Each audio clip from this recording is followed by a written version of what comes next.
You're listening to Key West Beer Tales, the sum of all beers, brought to you by the Cork and Stogie, 1218 Duval Street, Key West, Florida. The facts and opinions of the show and its staff are prone to exaggeration, error, and conjecture, and are often given under the influence, always given under the influence of drinking beer. After all, this is a beer show. It's about beer, and we are busily drinking it while discussing its merits, so what did you expect? Slurring, laughing loudly, name-calling, and belching are par for the course, so it's best if you imbibe with us in a responsible manner, just to get into the spirit. We always welcome your comments, whether we actually pay attention to them or not. Thanks for listening. Hey! How's everybody doing? Welcome to the Key West Beer Tales, the sum of all beers. Sponsored by the Cork and Stogie at 1218 Duval Street here in sunny Key West. I'm Key West Chris. I'm Danny Hoyt. Cowboy Mark. Dave Sr. All right, tonight we have a real treat because we have Chris Shultz here and his friend MJ. And we're going to have a great evening tonight because Chris has a real big history in craft beers in Key West. And also, additionally, Cowboy Mark works for him at his other job, which is not pulling beers, but it's still in the alcohol industry. Yes, that's right. Slinging some hot cocktails. Yes, you do sling some hot cocktails there. May I say he's very talented at hot cocktails. He was hopping the other night. Last night? Jeez. Were you hopping on hot cocktails? Yeah, I was slinging some real hot cocktails last night. He was moving faster than I think a human being should be allowed to move. Actually, the thing was, we were at the end of the bar on that outside portion. And we were just admiring because you had 1 million people there, and you weren't losing your cool. You weren't going crazy. You're just analytically going about doing everything in its portion, and it was coming out fine. Yeah, that's sort of a. It wasn't like you're like a lot of people would be frazzled and freaking out and all that stuff. You weren't. You just kept your composure. We also have a pretty good customer base here. We have a bunch of what they call in the advertising world as heavy users, or super fans that are really they're patient with us because they understand the craft. Yeah. And we should also say that that's at the other side, which is in Porter Mansion, which is on the other side of the bar that Chris also owns, which is called The Porch. We thought long and hard about the name of that bar. It's a good name. It's called The Other Side. I can't think of anything more appropriate. Everybody kept going, what are you going to do at the other side? I was like, I don't know. There's a ghost tour in it, but when they leave, I'm going to do something. So we got a bar, and they're like, what are you going to name it? I was like, how about the other side? It worked out cool. It's a lovely Saison. Okay, so this is Saison DuPont. And this, for me, is like kind of the touchstone, the go-to, it's the pinnacle of all Saisons out of Belgium. Yeah, pretty much all the Saisons out of Belgium. This is very, very good beer. It's also a gateway sour. It's not too sour. It doesn't have too much creosote on it. And it's really, really nice, palatable summertime. I would say spring through like late summer into the fall. We're actually into fall right now, but for us, it's still for us. It was 88 degrees today. Is it really? Yeah, it hit 88. So Saison is just perfect for today down in Key West. Pretty good boat beer. It's a great boat beer. Yeah, really good. Yeah. Well, it's 4 point something. No, it's 6.5. Oh, 6.5. Sorry, which makes me eat my words from the last time we had the Saisons on because those were all like 4 point something. Yeah, 4.8. Those were. I'm not really even much of a sour guy, and at an entry-level sour, it's still pretty... It tastes like beer. Sometimes sours can get a little much for me. Yeah, and sours. A lot of sours don't actually taste like beer. They taste more like they taste like a white wine to me. Wine, yeah, just like a crazy wine. Yeah, especially if you get like you have in your in the porch right now. Or actually, I don't know if you have it right now, but you had it a couple of weeks ago. Because things come and go in this business like the tides. But you had that, there's that American Berliner Weisse, which you... Oh, yeah. That was from the brewery, which is also one of the beers we're and that's a beer that often people will add something to, and it'll come out like almost like a champagne. I add Zombie Killer to that. But I had Zombie Killer to almost anything. Well, I mean, it's very common in Germany and Berlin and the Berlin area to add. There's a raspberry syrup or that Woodruff weird stuff. Woodruff green. I've never had the Woodruff stuff. It tastes like Green Death. I don't know. It's basically adding NyQuil to your beer. And that tastes weird to me, but apparently they go nuts for it, so whatever. Yeah, I like just the cherry mead into it. Yeah, the cherry mead is... That sounds like it would work well. And you know what I had? I had a lambic, a creek that was just put in. Oh. The creek worked beautifully with the Brenner Weisse. Yeah. Just a dash. So this beer is originally made for, like, basically field hands. Exactly. And, like... for harvesting in the harvest season, when it's kind of like hot over there, and I think it works perfectly with that. But again, this is for me a fish. Would they beer. drink it at work or after work? At work? My kind of people. Yeah, you got a lot. I am German. Okay, Schultz, I guess so. Does this mean Mark has permission to drink on the job? No. I didn't know anything about that. My insurance doesn't allow drinking on the job, nor do my partners. My end of that spectrum is like, I would never be able to do that. Like, I'm not humanly capable of being able to drink. Well, particularly with high alcohol spirits, you know. Yeah. Well, so again, it's a very methodical process. If I go outside of my method, then I'm screwed. So yeah. Did you just refer to your drinking habits as a method? No. No, he was talking about his work preparation of ethics. drinks. Okay. Yeah, the preparation.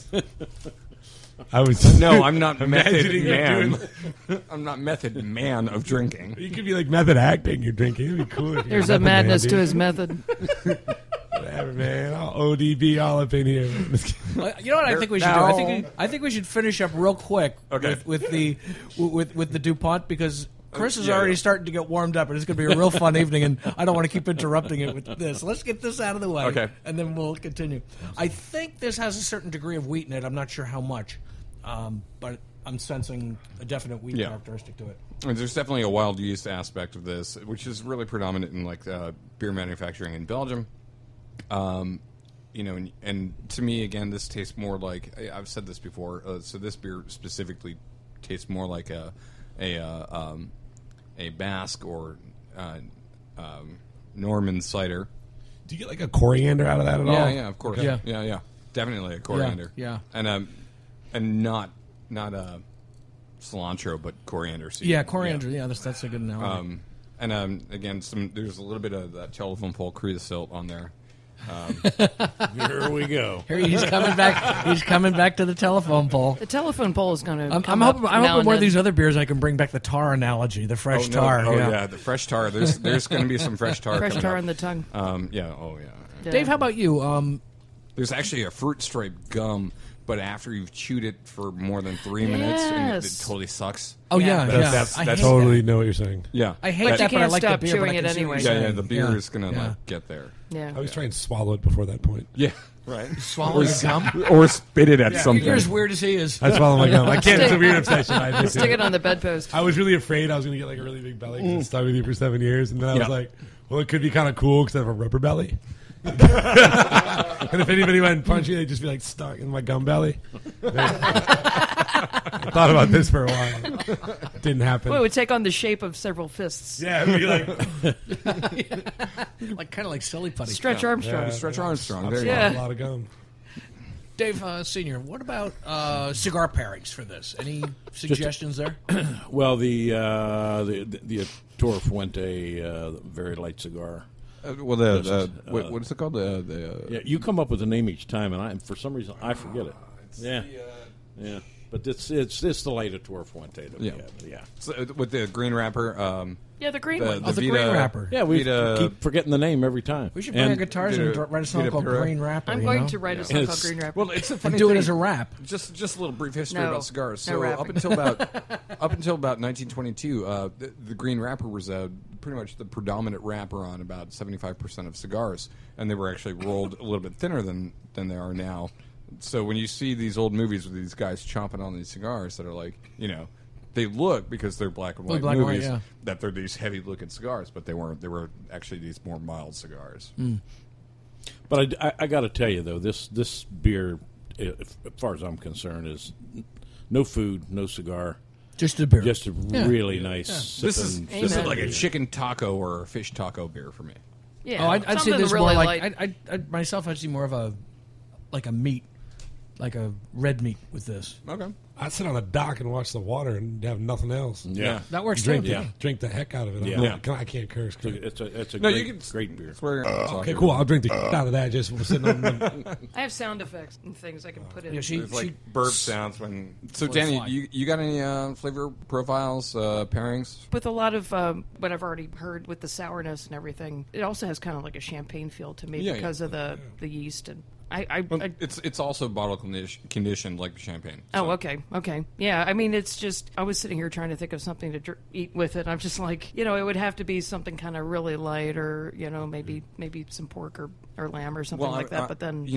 Chris, you just mentioned something about some red meat or something saying like red that. meat I or would mutton definitely or say a something- pork something- chop with this. Yeah, like a pork pork chop, chop. right. Yeah. Some apple cider vinegar, Oh, cured yeah. pork. Mook, you got anything to say about that? Well, me, myself, personally, I tasted it, and I think it's like one of those beers just by the packaging of the bottle and everything. The way that bottle looks, I'd get me a nice female and let her...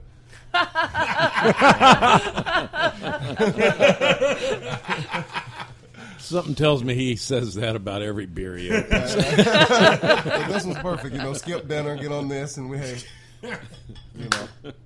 Skip. Yeah. Cheers. Just looking at the bottle, it looks like something that's so expensive. You know what I mean? You flash that in front of her and tell her that's a $300 bottle. Here, take a sip. Yeah, it has a beautiful label. It's very fancy looking, like a traditional wine. European style label. You could tell her. You could possibly tell her that you found this in a cellar in like Normandy. Yeah. I was like, I think I'm going to do my next beer that I brew is going to have the tagline, skip dinner and drink this. Strip and skip drip. Skip dinner, drank this. You're going to write all my new taglines. He's stealing my tagline. I'm Well, thirsty. actually, Let's go yeah. get something to eat. Yeah, that's right. Yeah, that's right. Actually, Well, it's I'm hungry. Let's get something to drink. Just the opposite. It's just the opposite. Have another drink. So let's start talking about Mr. Shultz here. That's a good idea. Let me start off because the first time I came in knowledge of you was several years before I moved here. I bought this crazy book called "Quit Your Job and Move to Key West," and that bug was already in my head. But that was like a real. Whenever I read that, it was kind of an inspiration. As hysterical as it was just the type of thing where I'd say, "That's what I got to do," and eventually I did. It's a fabulous book. I recommend it to anyone. Thanks. What can you tell us about the book? How'd you? Thanks. Listen to him. Great interviewer. Did you pull your hand out of his back there, Chris? Or? No, my buddy, my partner who I wrote a business partner and writing partner and humor partner for many years was David Sloan, who did pretty much brought ghost tours to Key West and has written several books about the history of Key West. And we would go to Banana Cafe every day and just talk about living in Key West. And I wanted to write books. And I was doing a book called Ran Out of Road where I was just interviewing all these people, how they got here. And I was fascinated with how people got here.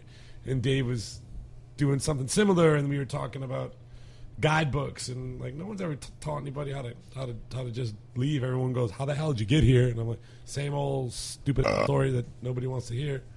So instead of doing that, we just decided to like write how you would do it as a joke. We didn't really think we would sell any books. And you find it everywhere. Yeah, we sold a lot of them. Yeah. A shit ton. I have people on Facebook from states away putting it on my page saying, "Hey, do you know this book?" Yeah, I know that book.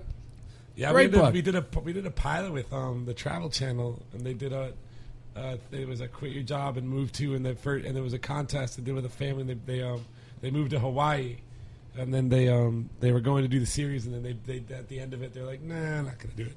So we bet that, but it was fun to go that far with it. Oh, so, good, yeah. good. Anyways, Well, then I understand you were a patron here for a while, here at the Cork and Stogie. yeah. Yeah. Yeah, I love this place. They came in the first week they opened, actually. But then I was here when it was Coffee and Tea House. And they opened, I used to work at Grand Vin at a wine shop because I loved wine. And you guys opened probably, I'm going to guess, 6 years ago? Yeah, September 2009 we opened, yeah. And so we were right down the street. They were the first people to really come here and do kind of a new thing. And what gave you the idea? How did you come up with the idea of starting a bar here in Key West that would cater to craft brews and fine beers? Man, dumb luck. Honestly, I always loved. I'm from the Midwest, and I went to college on the